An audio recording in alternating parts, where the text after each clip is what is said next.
No one at the auction believed Harold Mitchell was making the smart choice. Some thought he was desperate. Others thought he was foolish. A few whispered that the old farmer had finally lost his mind. But when Harold raised his hand and offered $50 for the starving pregnant mare that everyone else refused to touch, he felt something deep inside him wake up.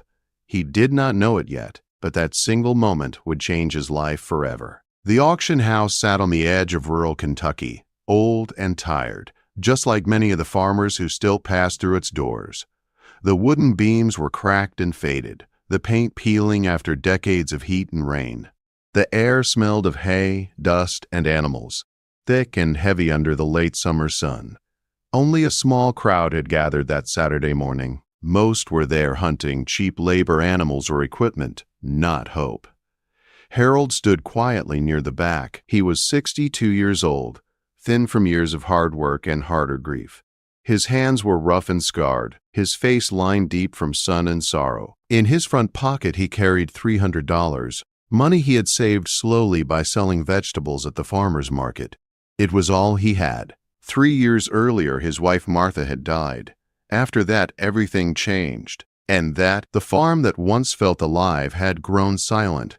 The barn that once held many horses now sheltered only one. An old gelding named Chester. Harold's children had moved away to the city and begged him to sell the land and come live with them. But Harold could not leave. Martha was buried beneath the oak tree on the hill. This land was his life. He did not come to the auction with a plan. He only hoped, quietly, that maybe he would find something that made the days feel less empty. When the horses were finally brought out, Harold watched carefully. Most were old workhorses, tired and worn down. Then the mood in the room shifted.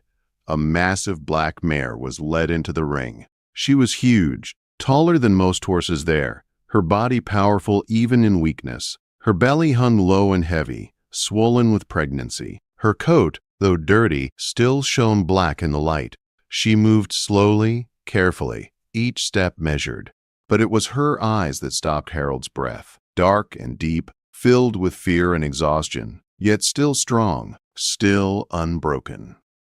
The auctioneer cleared his throat and spoke without excitement. He said she was a Belgian draft mare, around 8 years old. No papers, no history. He admitted the previous owner had died and the estate wanted her gone. The starting bid was $50. Silence followed. No one wanted her. A pregnant mare with no records was a risk. The birth could go wrong. Vet bills could ruin a man. People shook their heads and looked away. The auctioneer asked again for $50. Harold did not plan to move. His body simply did. He stepped forward and raised his hand. $50, he said. The mare turned her head slightly, her eyes finding his. No one else bid. She was his. As Harold signed the papers, one of the workers warned him that the mare had arrived thin and weak. She had been neglected. No one knew who the father of the foal was. Harold only nodded. He arranged transport and loaded her into his old trailer. She followed him quietly, trusting him without knowing why. During the drive home, Harold kept checking the mirror, half afraid she might vanish like a dream. When they reached the farm, Chester greeted them with a soft whinny. The mare stepped out of the trailer slowly and stood still, taking in her new surroundings. The fields, the barn, the quiet. Harold felt his chest tighten. "I'm going to call you Duchess," he said softly. That night, Harold could not sleep. He checked on her again and again. Each time she stood calmly and leaned into his touch. Something between them settled into place. The days passed, and Harold poured himself into caring for Duchess. He fed her carefully, brushed her coat until it shone, and spoke to her as if she were an old friend. Slowly, the fear in her eyes faded. Trust replaced it. Word spread quickly. Neighbors came to see the giant pregnant mare Harold had bought for almost nothing. Most shook their heads. Some warned him he was inviting heartbreak. One neighbor, Eleanor, urged him to call a veterinarian. Dr. Benjamin Simmons arrived a few days later. He examined Duchess carefully. She was healthier than expected, though still underweight. But as he checked her belly, his expression changed. He told Harold something was unusual. Duchess was larger than she should be. There was a chance she was carrying more than one foal. Twin births in horses were rare and dangerous. Harold felt his stomach drop. The veterinarian was honest. The odds were not good. The mare could die. The foals might not survive, but Harold already knew the answer to any suggestion of ending the pregnancy. He would not give up on her. Weeks turned into months. Harold watched Duchess closely, reading everything he could.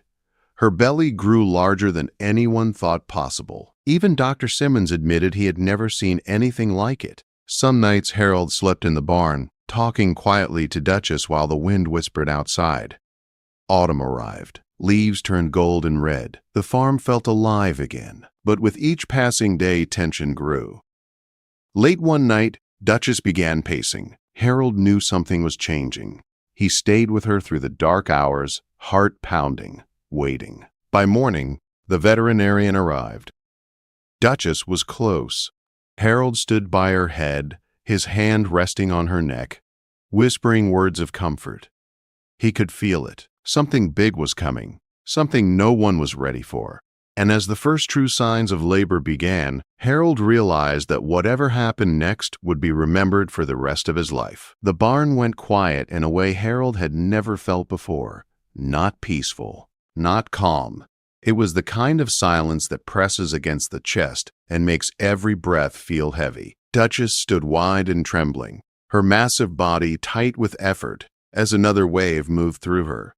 Harold stayed at her head, one hand on her neck, the other gripping the stall door to keep himself steady. Dr. Simmons worked behind her, calm but focused. Years of experience showed in his movements, but even he looked tense. This was already beyond normal. Twin births were rare enough. What they were witnessing felt unreal. The first foal lay in the straw, breathing, alive. A small filly, dark and slick, her chest rising and falling in quick, shallow breaths. Harold barely had time to feel relief before Duchess groaned again, louder this time, her body tightening hard. "There's another, Dr. Paddock," Simmons said, surprise cutting through his professional tone. The second foal came quickly, another filly, smaller than the first, but alive. Dr. Simmons cleared her airway and nodded once. Harold's knees felt weak. Against all odds, 2 foals had survived. But Duchess did not relax. Instead, she strained again. "Doctor?" Simmons froze for half a second, then moved fast. His face had gone pale. "No," he muttered. Then louder, "Harold, stay with her. There's another one coming."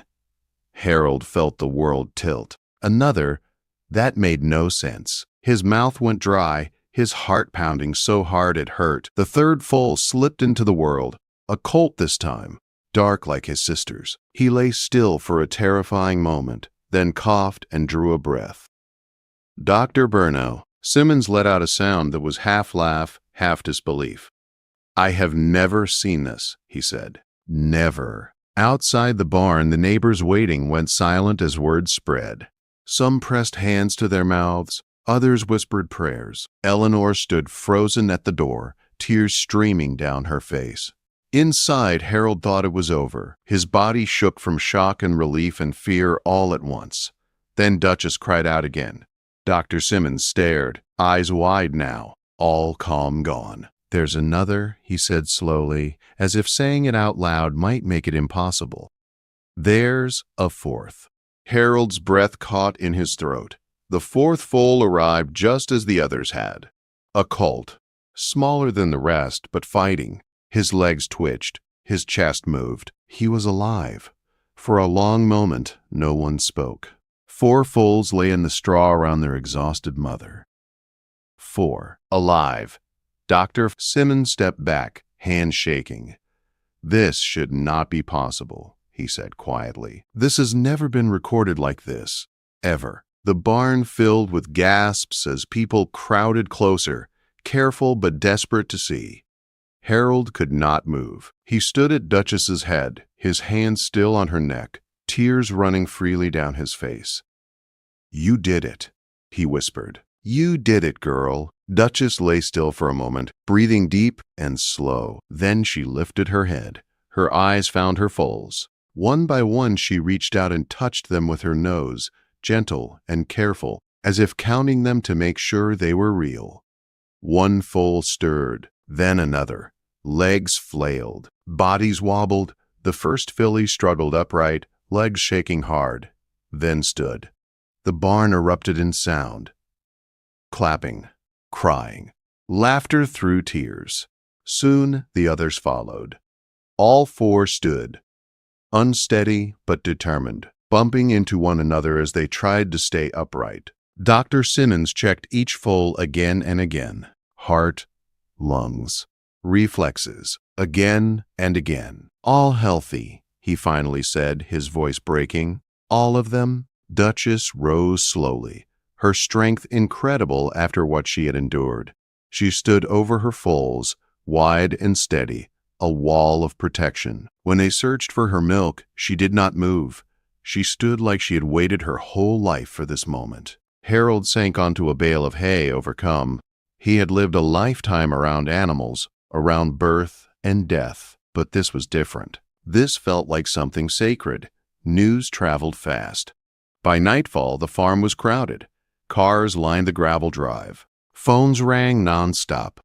Reporters called. Strangers cried at the fence.